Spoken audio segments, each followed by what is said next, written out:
Well, congratulations, to Stellenbosch. I think they were worthy winners. They were better than us on the day in all forms. I think they defended well as a team. They were also always threatening in possession. Whenever they played that transition ball, long ball, they always looked like they'll get something. But first half, I thought we dealt with their long ball better. We dealt with Ikram as well as Jaden and Tatas. But second half, we just went to sleep one moment.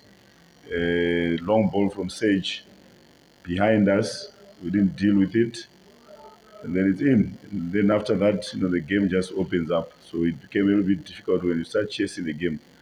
But for me, I think we were poor in possession. Couldn't keep the ball for longer. Didn't have proper, passing patterns as well as rhythm.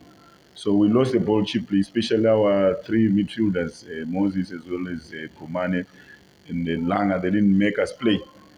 It was always be difficult for us to create chances. And also when we started with Justice, didn't hold up the ball for us to allow as well the other players to join in, which was always difficult. But I think Stellenbosch, deserve, they are a well-drilled team. They believe in what they do, and they continue doing that consistently. And it always worked for them. Today was obviously a tough game. We've been traveling quite a bit and obviously coming late to the game, getting caught in traffic and stuck, and only got here after the car check. It was a bit of a rush, and I felt that the first half we were not totally at our best.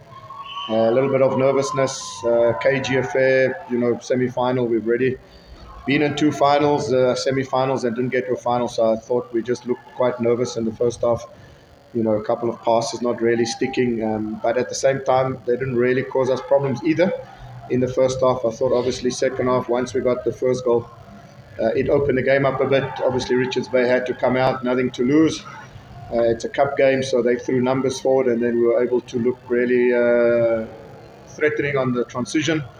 And then I think once we got the second goal, and then obviously the third goal killed the game off.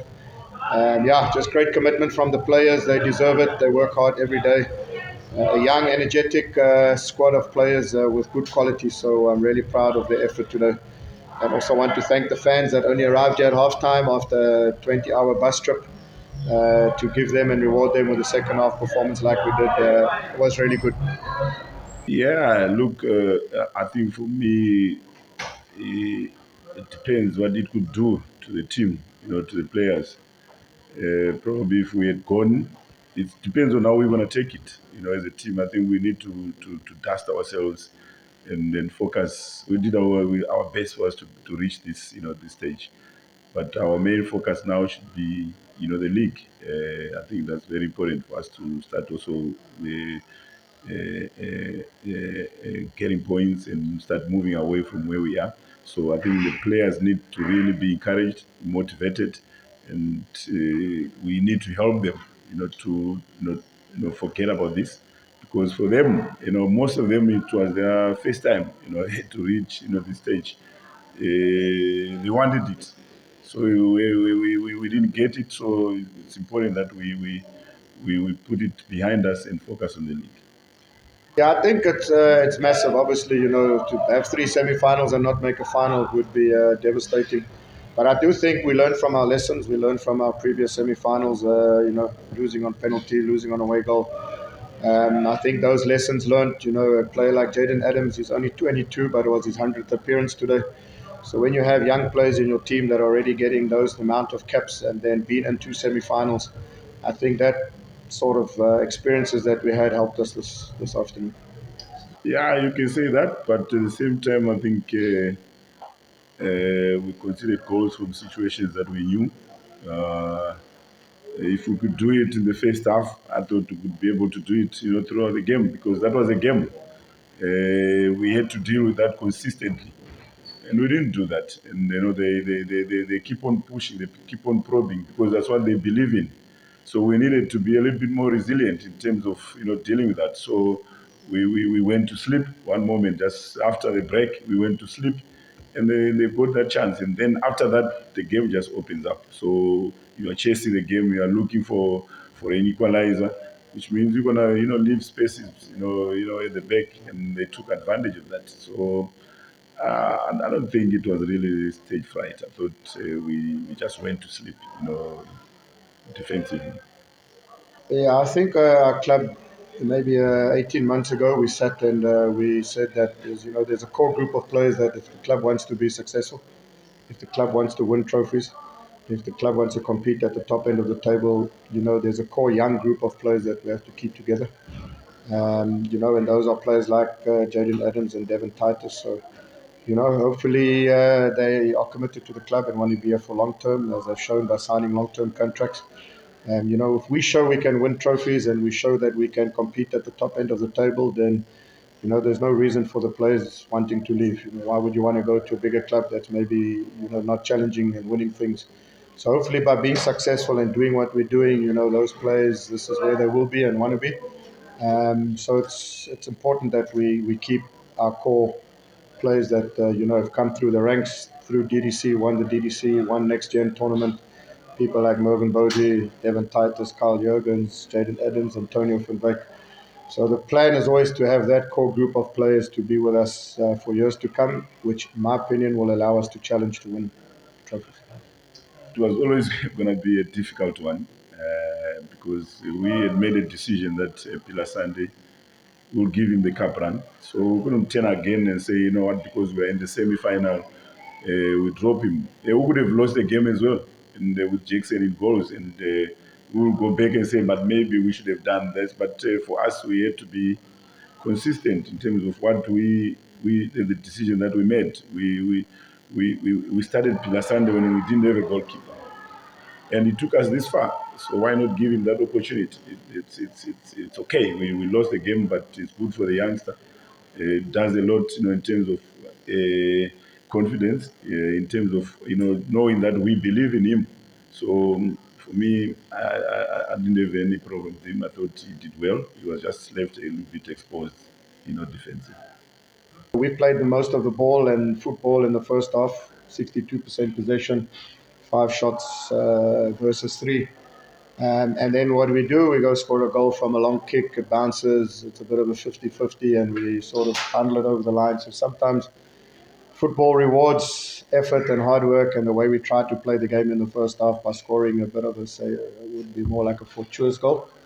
But then I think that gave us the confidence and the belief. And then, we've got some really good quality in the team. So to be able to bring on players like Ngaga, Macheke, people like Antonio van Dijk, I knew that if the game is tight, that maybe the last 20, 30 minutes we would be able to win it from the bench, which turned out to be the case. They did add the energy and the firepower in the last 20.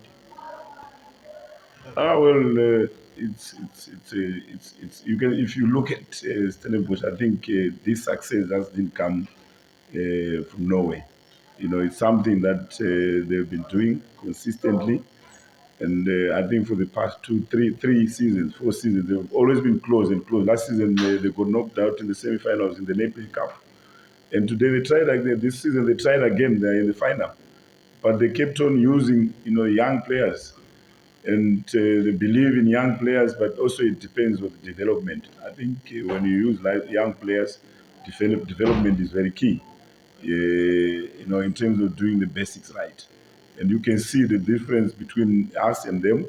It was about also how they apply themselves tactically, as well as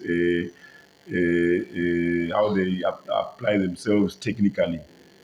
So it's a lot of work, that needs to be put in, and I think we've got good youngsters, and we'll keep on working, on them. It's a very difficult question to answer. I think it was maybe not last year, the year before, that KwaZulu-Natal teams all done really well. A lot of them finished in the top 8, and then another season, none of them were in the top 8. So and it's when you got 4 or 5 teams with obviously the loss of Maritzburg, you got so many teams. Maybe the capture of players is more teams, less players. But yeah, they're up far. There's Amazulu in a semi-final. There's Richards Bay in a semi-final. So I'm sure most of you sitting here hoping for Amazulu. Maybe the sponsors too. So yeah, let's see. I never wish to play against either of the teams. They would both be formidable opponents in the final. So we'll just have to see what tomorrow holds. And then, we've got a big derby against Cape Town City. They're 6 unbeaten in a row. This is our seventh win in 9. So, yeah, looking forward to that match on Friday before we focus on the final. Yeah, no, nothing has changed. I think the chairman has been very supportive. For me, that's important. Nothing has changed. I think when you at a club, if the club wants to succeed, you've got to also be open to new ideas, open to work with people. You can't work on your own. You look at a team like Sundowns. They are where they are today, not because of one person, because they've got people around them who are, who add value, into the team. That's very important. Look at Pirates as well. Those are big teams. You need people who add value into the team. It's not. It can never be a one-man show. Yeah, I think to answer your first question, I'm going to keep it short and brief. I think I actually said it yesterday. We were each asked a question of, it was actually the day before. We each asked a question, the whole squad, what makes you feel special and to be part of this group? And I actually said, to be part of this club, we don't buy opportunity, we create opportunities. So I think that's the way we do things. And we'll continue to create opportunities to see all the way to Makanya in the stands today. Coming back from MLS, looks like he's got a Adidas sponsor or something. He's looking sharp there. To see somebody like that coming back and supporting the team, a player like Mtetwa, he SMSs us and says, well done, making the final. So we create opportunity, we don't buy opportunity at this stage. And then your second part of the question. Look, it might sound cliche and you might be thinking I'm trying to be funny, but there's a saying in life, you must never, sometimes you don't ask for or don't wish for what you may get. So it's serious. I mean, we played both teams. Obviously, I'm a Zulu. It would be more of a home game for them, a bigger crowd. It would be, in terms of that, it would maybe be a little bit more difficult because of that. It is their home ground. They played us last week there. They're playing today there. In 2 weeks' time, they play there. So, from that point of view, it would be maybe a bit more challenging. But, Galaxy have had a good cup run. They started by beating Sundowns. So they would also be difficult opponents. So I'm not really wishing for any of the two. Yeah, no, obviously, when some of the so-called more difficult opposition on there, it does create that opportunity, but it's still difficult to win any trophy, win any cup. Still hard, but it does feel that it is our destiny. But yeah, we can't get ahead of ourselves, and maybe it's all the years of me supporting Carlin Black Label that I'm getting something back from them. Yeah, no jokes aside. Yeah, so yeah, it is opportunity.